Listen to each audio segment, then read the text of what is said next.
আসসালামু আলাইকুম ওয়া রাহমাতুল্লাহি ওয়া বারাকাতুহু। কেমন আছেন আপনারা? আল্লাহর অশেষ মেহেরবানি যে আমাদেরকে আল্লাহ তাআলা এই পর্যন্ত সুন্দরভাবে হায়াত দিছেন। আমরা এই পর্যন্ত আল্লাহর দুনিয়াতে আমরা টিকে আছি, ঠিক না?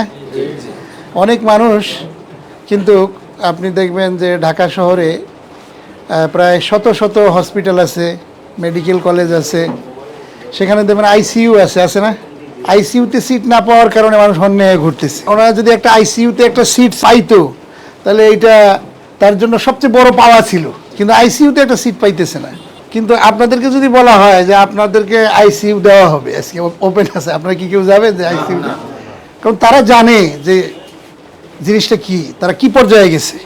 মেডিকেলে বিনা চিকিৎসায় অনেকে কিন্তু কাতরাচ্ছে। আপনারা দেখবেন যে একটা সিট পাইতেছে না, কোনো রকম একটা ফ্লোরে জায়গা পাইতেছে না।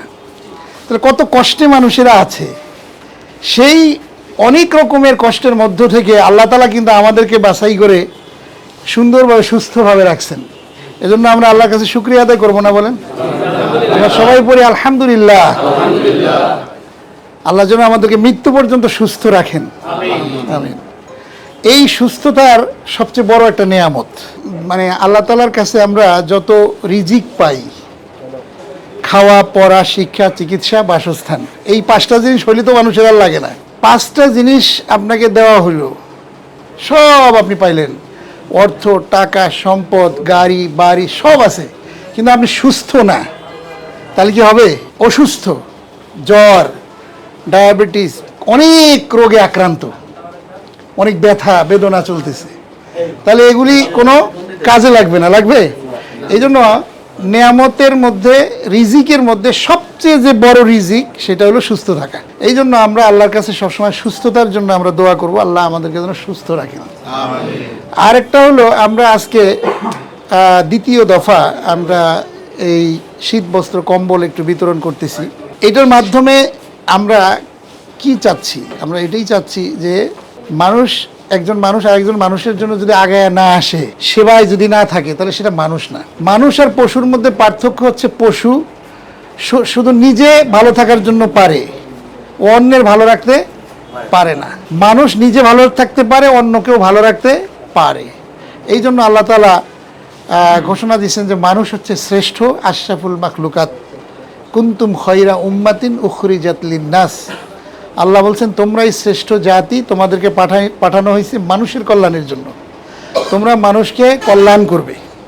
একজন মানুষ সে যে ছোট চাকরি করুক, সেই চাকরি দিয়েই বা যে রিজিকটা উপার্জন করুক, সেই অতটুকুন থেকে একটা মানুষকে কি করতে হবে? সাহায্য করতে হবে, সহযোগিতা আগে আসতে হবে। আপনি বলেন যে আমি তো একটা সাধারণ ম্যানেজার, আমি একটা বাসের হেল্পার, আমি একজন ড্রাইভার, আমি নিজেই চলতে পারি না, আমি অন্যরে কী করবো? আপনি ওইখান থেকে আপনি 10 টাকা কাউকে একটু সাহায্য করেন, দেখবেন আপনি উপকৃত হন। নবী সাল্লাল্লাহু আলাইহি ওয়াসাল্লাম বলছেন, যখন মানুষ মৃত্যুবরণ করে তখন তার আমলের দরজা সব বন্ধ হয়ে যায়। পিতামাতার জন্য কিন্তু কিছু করার থাকে না, কিন্তু সন্তান তখনই করতে পারে যখন সেই পিতামাতাকে আপনি কিছু একটা দান করে পিতামাতার জন্য দোয়া করতে পারেন, তাহলে আপনার পিতামাতা কবরে শান্তি পাবে। এছাড়া আর কোনো দ্বিতীয় কোনো পথ নেই।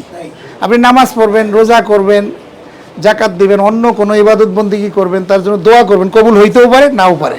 কিন্তু আপনার বাবার কবরে আযাব হইতেছে, এই কবরে আযাবটা সঙ্গে সঙ্গে আপনি বন্ধ করে দিতে পারবেন। কিসের মাধ্যমে? টাকা দিয়ে, দানের মাধ্যমে। আপনি দান করে কবরে আযাব বন্ধ, কথা বুঝছেন? এটা আপনি পারবেন সন্তান হিসেবে। তাহলে এটা সবচেয়ে বড় কাজ কিনা?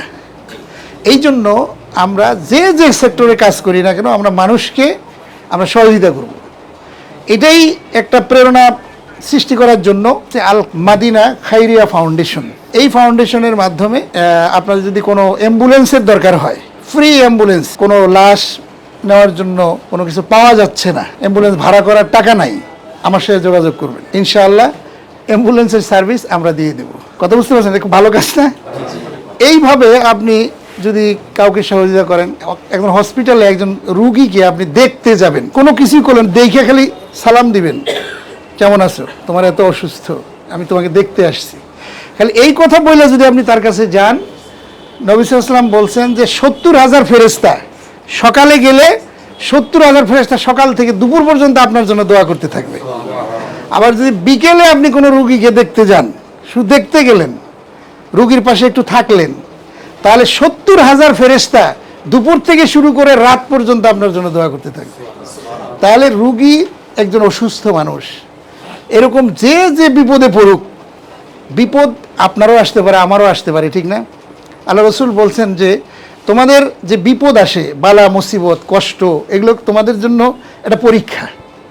আল্লাহ বলছেন যে তোমাদের যদি কোনো জ্বর আসে, জ্বরটাও কিন্তু তোমাদের গুনাহ মাফের কারণ হয়ে যায়, এবং এই জ্বরটা জাহান্নামের আগুন নিভে যায়। কথা বুঝছেন?